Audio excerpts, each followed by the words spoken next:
Welcome to Cheat Sheet Tale, where secrets slip, lies unravel, and the truth always has a twist. Real stories, raw confessions, and shocking betrayals. Drop a comment if you've ever caught a red flag too late. Now, let's get into today's. Tally at my great-grandmother's will reading. My greedy relatives smirked and said, "She left it all to us. You were just a footnote in her life." I just smiled and produced a secret contract she had signed before her death. The second the lawyer confirmed. Its validity, their faces fell. It was a humid afternoon in Charleston, South Carolina, when I walked into the law office of Harold Bennett. The air inside was cool, but the tension was palpable. My great-grandmother Vivian had passed away, and the family had gathered for the reading of her will, took a seat at the long mahogany table surrounded by relatives I hadn't seen in years. Their eyes were filled with anticipation, some with greed. I was the last to arrive, and as I settled in, I noticed the smirks on their faces. Mr. Bennett began reading the will he listed off various assets, the house, the jewelry, the stocks. Each item was allocated to different family members when he finally mentioned my name. It was brief to my great-grandchild I leave. A token sum for the companionship provided in my later years. The room erupted in muffled laughter. My cousin Charles leaned over and whispered, "Looks like you are just a footnote in her life." I remained silent, reaching into my bag to retrieve a document. I handed the paper to Mr. Bennett. He adjusted his glasses and began reading. As he did, his expression changed. He looked up at me, then back at the document. "This is a legally binding contract," he announced. "It states that Vivian transferred full ownership of her estate to you, effective upon her passing." Gasps filled the room. The smirks vanished. Charles stood up shouting, "This can't be, she would never do this." Mr. Bennett remained calm. "The contract is valid and overrides the will." I looked around the room, meeting each shocked gaze. Vivian and I had always been close when she fell ill. I moved into care for her. We spent countless hours together, sharing stories and laughter. She often expressed disappointment in the rest of the family, who only visited when they wanted something. One evening, she brought up the idea of transferring her estate to me. I was hesitant, but she insisted. We consulted with Mr. Bennett and the contract was drawn. Up in the days following the will, reading my relatives bombarded me with calls and messages ranging from pleas to threats. They accused me of manipulation, of taking advantage of an old woman. But those who truly knew Vivian understood her decision. I used a portion of the inheritance to establish a foundation in her name aimed at providing care for the elderly. It was a tribute to her legacy and a way to give back to the community. As for the rest of the family, they eventually faded into the background, their greed having cost them not just an inheritance, but the respect of those around them. After the will reading, things got quiet. Too quiet for 2 weeks. I didn't hear from anyone. No calls, no texts, nothing. I figured they'd finally accepted it, but I was wrong. One Monday morning, I came home from grocery shopping and saw a strange car parked in front of Vivian's house. My house, now a sleek black sedan, tinted windows. I paused before going in. When I walked through the door, Charles was sitting at the kitchen table like he owned the place. "You need to leave," I said, calm but firm. He smirked. "We're family. I have the right to be here." "No, you don't," I said, "not anymore." He leaned back in the chair like he was trying to look relaxed, but his jaw was tight. "You think this is over?" he said. "You think waving some paper around ends everything?" I didn't respond. "You don't know what she was like before you showed up," he continued. "She made promises to all of us. You think she changed her mind in the last year of her life?" "That's funny. She signed the contract herself," I said. "Noon forced her." Charles stood up fast, chair scraping the floor. "You stole this from us," he said, jabbing a finger at me, "and we're going to fix it." Then he walked out, slamming the door so hard the window rattled. 2 days later, I got a letter from a law firm. My heart dropped.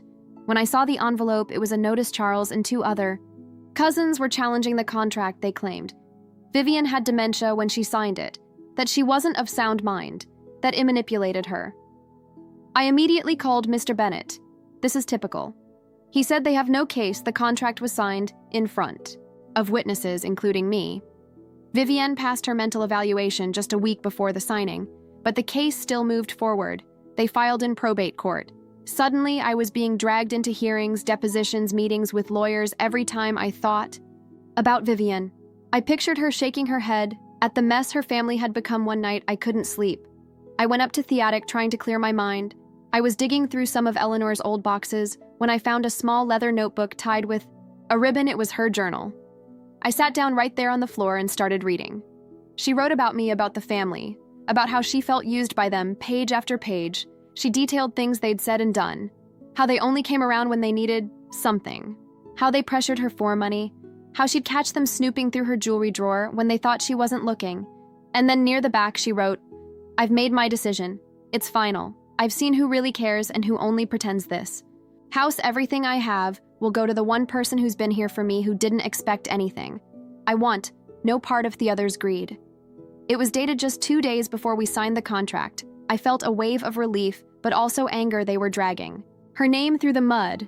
And she wasn't here to defend herself, but I was. The court date came faster than I expected. My stomach was in knots as he sat at the table with my lawyer across the room. Charles was all dressed up, acting like the grieving grandson. Their lawyer went on about how Vivian wasn't in her right mind, how I coerced her into signing. It was all lies, but they were confident, cocky. Then it was our turn. We presented the contract, the mental health records, Mr. Bennett's statement, and then Vivian's journal. When I read that last entry out loud, the room went silent even. The judge paused before speaking. "We'll need time to review everything," he said. Charles's lawyer looked nervous now, like he knew the tide had turned that night. I was back at Vivian's house, exhausted, but hopeful. I was cleaning up when someone knocked on the door. It was my Aunt Charles's mother. She looked tired, older. Then I remembered. "Can we talk?" she asked. I didn't want to, but I let her in. "I didn't know Charles was doing all this," she said, "but now that it's come this far, maybe we can share some of it. You don't need everything, do you?" Stared at her, stunned. After everything, she wanted to make a deal. "No," I said. "This isn't about the money, this is about what's right." And Vivian made her choice. She didn't respond. Just stood there for a second before walking out without saying goodbye. I watched her Gothen close the door behind her a week before the court's final decision. I got a call from Mr. Bennett. "You might want to come to the office," he said. "There's something you need to see." I drove over, assuming it was more paperwork, but when I sat down across from him, he slid a thin manila folder across the desk. "It's a codicil," he said. "A what?" I asked. "An amendment to the will. It was discovered in a safety deposit box Vivian kept at an old local bank branch, apparently overlooked because the account was under her maiden name." I opened the folder and read it. It was short. It named a second beneficiary, a girl named Lily. She's Vivian's daughter's child. Mr. Bennett said your half-cousin, born out of wedlock, kept secret from the rest of the family. Her mother, Vivian's daughter, ran away. Young, never came back, died years ago. But Vivian tracked her granddaughter down in her final years quietly. Felt dizzy. Does she know about any of this? Mr. Bennett nodded.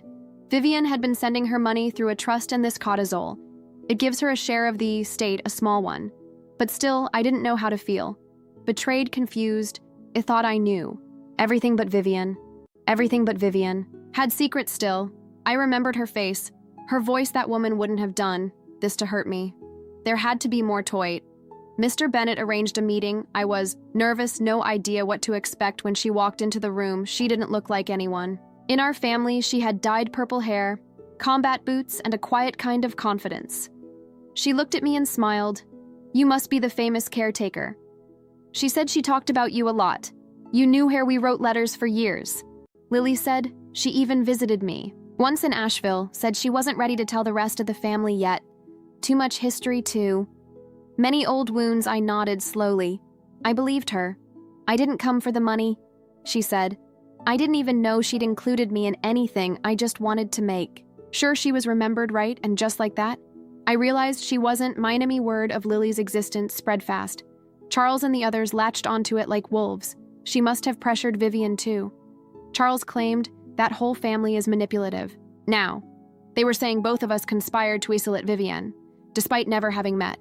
They called for the will and the contract to be frozen, pending new revelations, another court hearing, another attack. But this time we were ready. I was going through Vivian's old camcorder tapes looking for anything useful when I stumbled across a video labeled, "For later, it was dated 2 weeks before she died." I hit play. Vivian sat in her armchair wearing her old blue cardigan. Her voice was clear. Her words, deliberate. To anyone questioning my decisions, she began, "Know this. I am of sound mind.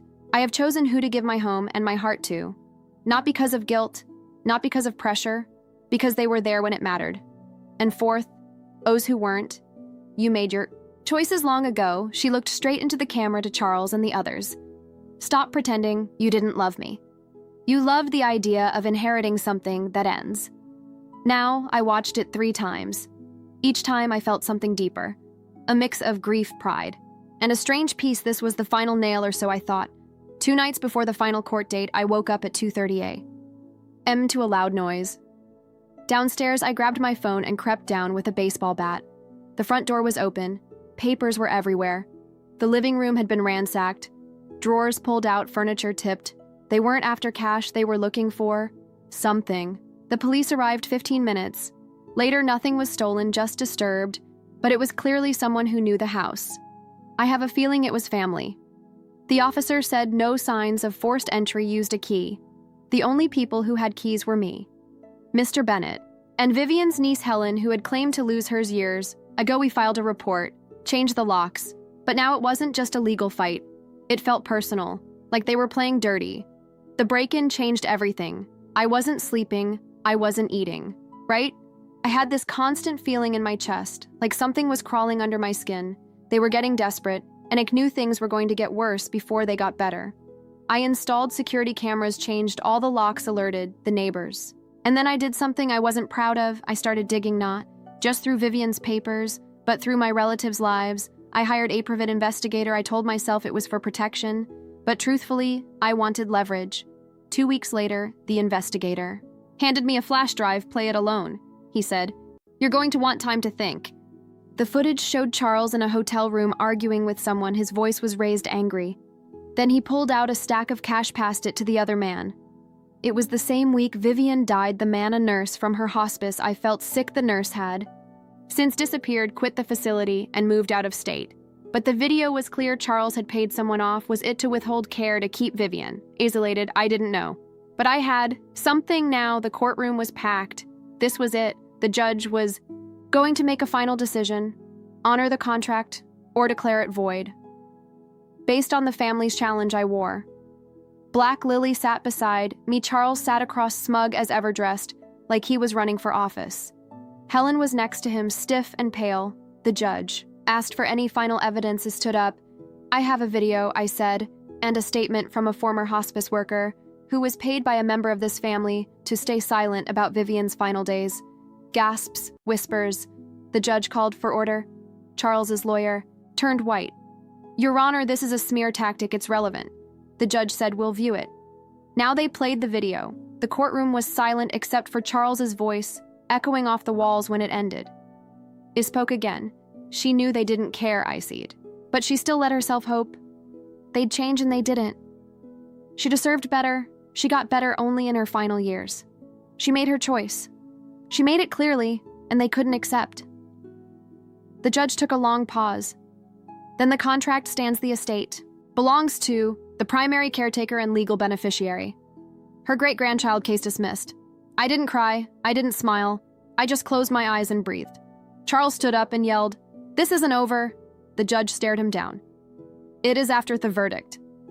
Everything fell apart for them.